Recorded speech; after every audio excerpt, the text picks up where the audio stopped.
All right, here's the important part. I'm going to tell you the one and only way that Republicans can get back something like a country.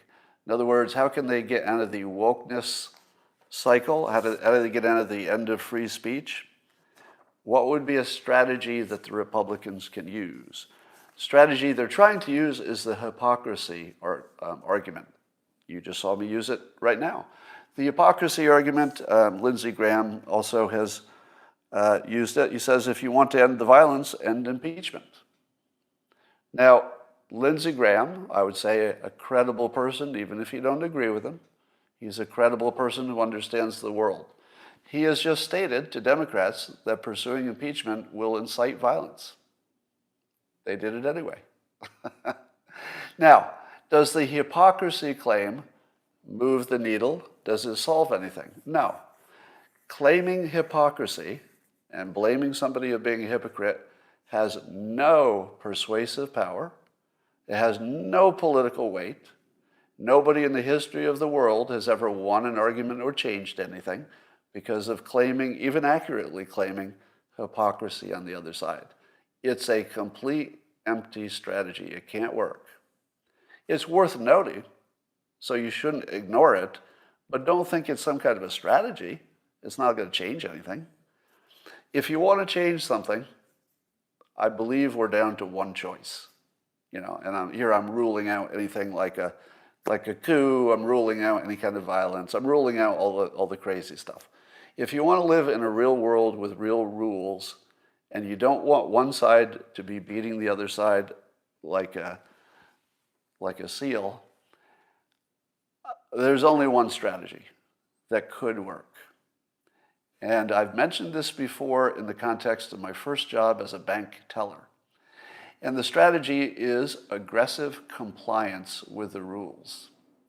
And here's how it worked when I was a bank teller. We had a whole bunch of rules about what we could or could not do in terms of dealing with the customers.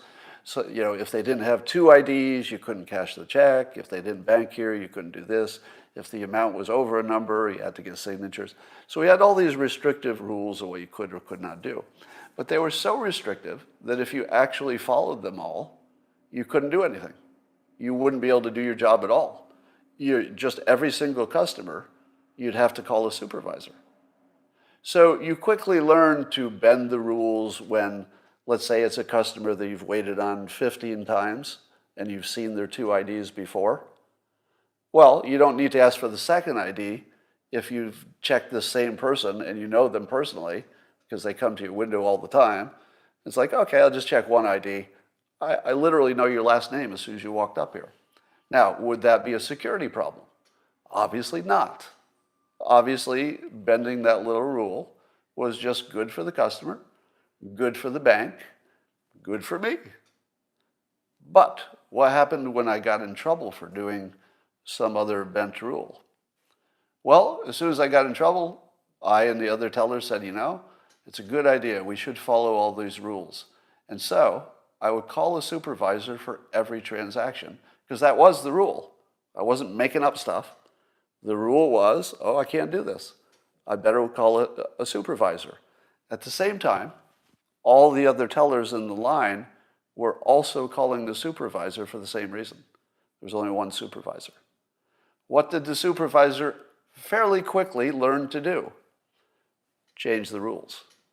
Because we proved that following the rules couldn't possibly work. All we did is follow the rules aggressively. We aggressively complied, and it broke the whole system and immediately forced a change. All right?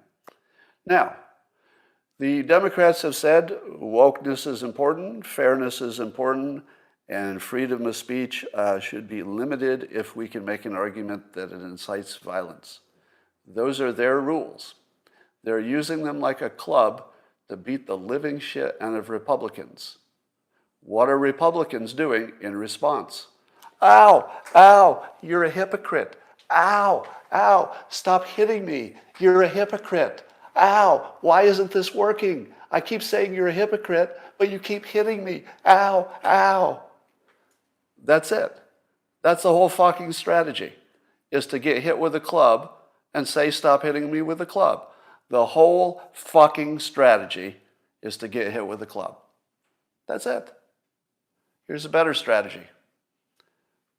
Adopt their techniques more aggressively than they use their own techniques, use their own arguments, and never break character.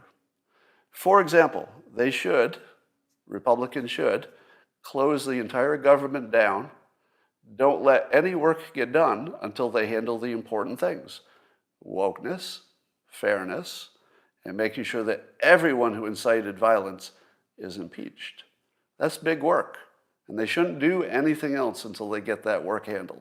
So they should immediately do articles of impeachment for every Democrat who supported Black Lives Matter. Harris and Biden, of course, Pelosi, of course. And this would be a much bigger task than you could actually handle and still do the business of government. So you should stop doing the business of government. Just let it go. Don't let any checks go out. Don't let any laws get passed. Don't do anything else except try to get some fairness in the Democrats. For example, does it seem fair to you that Pelosi, a white woman, is the speaker? I don't think so.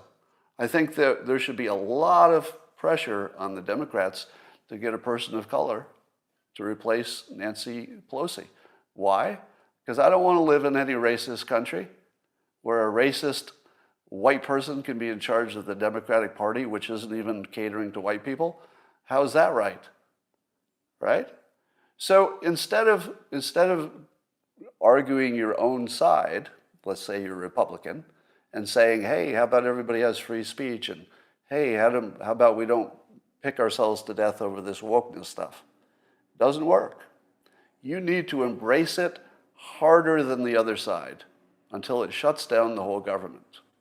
Now, when you say, Scott, isn't that a little dangerous to shut down the whole government? It's not as dangerous as the alternative, which is to let one side dominate the other, because one side has a club, this wokeness and the impeachments and the you're not fair and you're all racist, and the other side doesn't have a weapon. They're not even looking for one. They don't have anything. So if you want that to persist, keep doing what you're doing. If you want it to end, you've got to impeach every one of the Democrats who believe or push the Fine People hoax. That would be a minimum. Anybody who said that in public, the Fine People hoax, that was inciting violence. They got to be impeached. And you should close down, if you're Republican, you should close down the whole government. Just say, I'm not even going to work on other stuff. If you think this is the important thing, if you think that stopping the incitement of violence is your top priority, it's my top priority too. And we're not going to do a fucking thing until we get this handled. And how about the fairness? Let's take a look at all those Republican committees and appointments. Does that look like America? Well, probably pretty well compared to Republicans, but I don't think it's nearly good enough. Do they have enough LGBTQ representation? I think we ought to look into that, because they ought to have a lot more.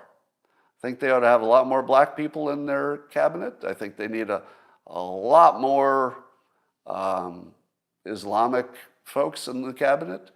And I don't think we should allow this. Not a bit. We need more fairness. We should call them racist for everything.